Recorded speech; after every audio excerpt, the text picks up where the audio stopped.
Let me start with an interesting and thought-provoking quote, which says, happiness is the new rich, inner peace is the new success, health is the new wealth, and kindness is the new cool. A great deal of research done by the psychologists points very clearly towards the tremendous benefits of cultivating happiness. And these benefits go beyond the very obvious benefits of the overall experience of happiness. That means that it really feels good to feel good. So what are the obvious benefits of happiness? 1. Happiness improves your personal and professional relationships. 2. Happiness leads to your stronger immune system, and therefore people who are happier, they live longer. 3.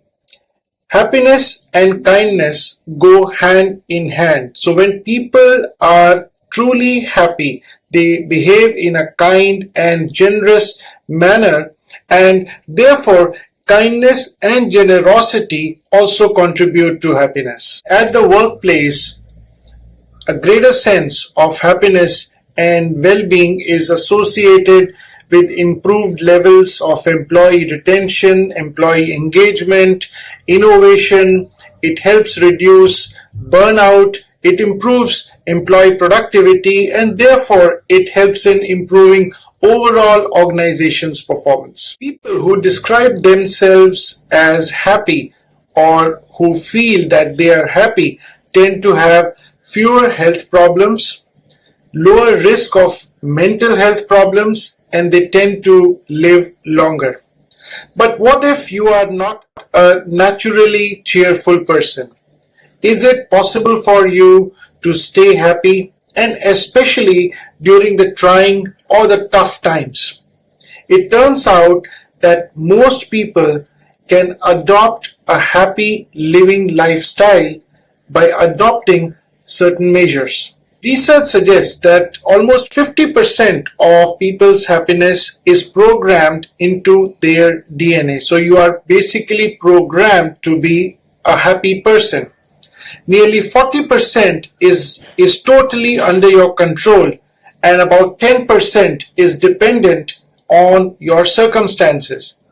This itself implies that you have a certain and very good degree of control over your own happiness. So even if you are not happy, you can change your situation in your favor. In fact, it may be quite challenging for a happy-go-lucky person to be happy and upbeat all the time. But happiness, like any other goal, requires a continuous focus, sincerity, commitment, and so it is a continuous work in progress. I hope you will agree with this statement.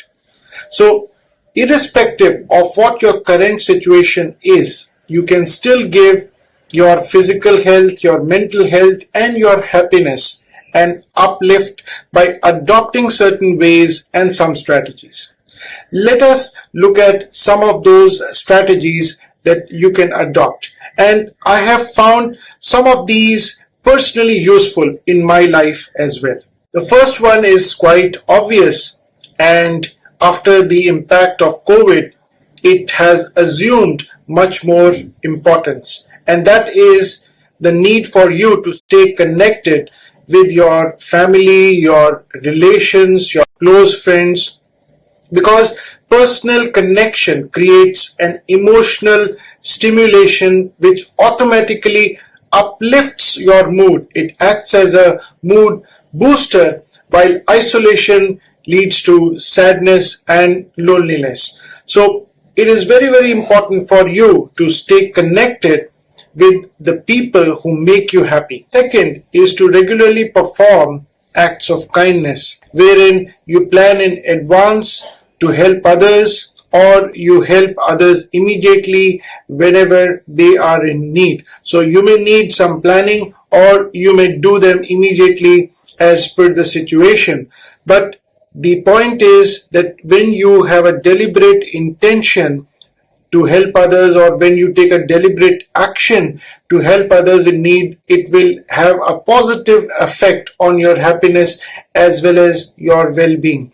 And in the previous part of this video, we discussed that happiness and generosity and kindness are intricately linked. So kindness leads to happiness, and happiness also leads to kindness. The thing is to invest in experiences. And by investing in experiences, I do not necessarily mean that you need to organize a big ticket adventure or a big expensive holiday. It can come out of small experiences, maybe every day or every few days, and all of those can aggregate to greater experiences and greater memories. And so this can originate from maybe a dinner at your favorite restaurant, watching a movie with family, having a chat with friends, again doing something that you really enjoy, because all those experiences will actually contribute to good and great memories which you will cherish always. Discipline and consistency might be the key contributors to success, but sometimes altering your routines, breaking up your routines might also lead you to happiness, more happiness. So this may mean trying something new, doing something differently other than your usual routine. And this can involve a lot of other stuff, right, which may be specific to your interests, your values, and your preferences. Last but not the least, find time to count your blessings. Set aside time regularly to write down things that you can be grateful for, things that you usually take them for granted, but things that are really valuable. And these may be a roof over your head, a good job, a supportive family, a very good compliment that you received recently, or a nice meal, and many of the things that we usually take for granted, but we must be very grateful for. And all of these things aggregate to your happiness when you see that you have a lot to cherish, a lot to be thankful and be grateful for. Can money buy happiness? In the recent decades, more money has been associated with more happiness in people, whereas financial insecurity is associated with health problems, stress-related problems.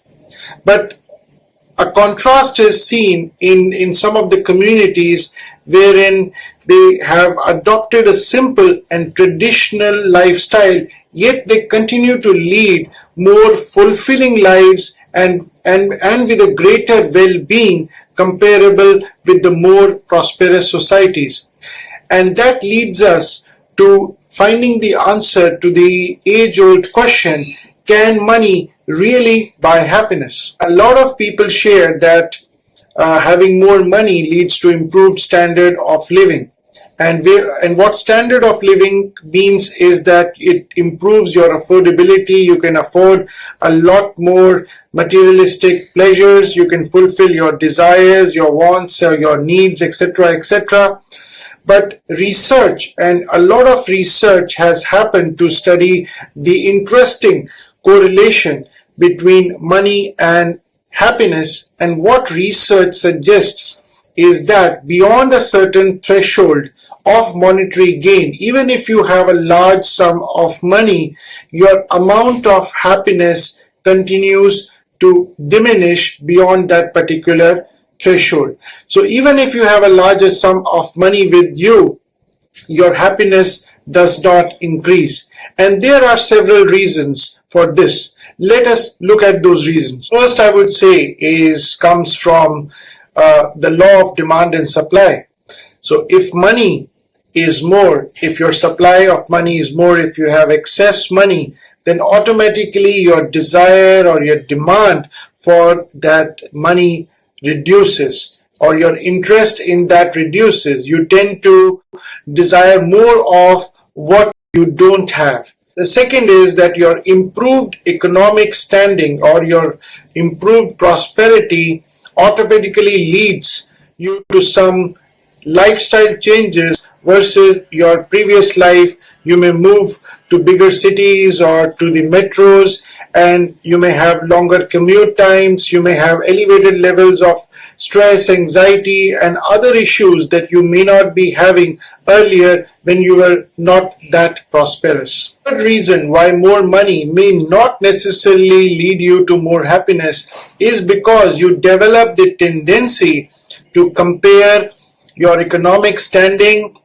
your happiness, your quality of life with your peers.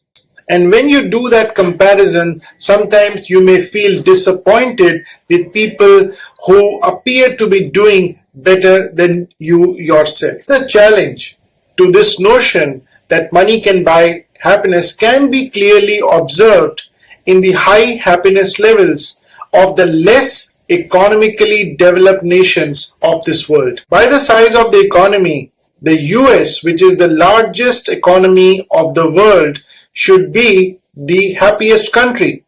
But you will be surprised to know that there are 17 countries ahead of it. China, which is the second biggest in the world, itself ranks at 84th position globally in terms of happiness. So if money could buy happiness, and going by the rapid growth of China in the previous 3 decades that we have seen, it should have been in the top ranks across all countries as far as happiness is concerned, or as far as happiness index as it is measured globally is concerned. Shows money cannot necessarily buy happiness, and a lot of other social, economical, and emotional factors come into play when happiness is concerned. Many researches and surveys have found that even the less wealthy societies are found to be at par with their happiness levels with the prosperous nations, and sometimes even the less wealthy societies are found to be more happier than the more wealthy society. This challenges the perception that personal financial growth inevitably leads to increased life satisfaction. So, happiness is the new rich. Inner peace is the new success. Health is the new wealth, and kindness is the new cool. So there are ways to stay happy. If you're happy, you can be successful. Hope you found this video useful.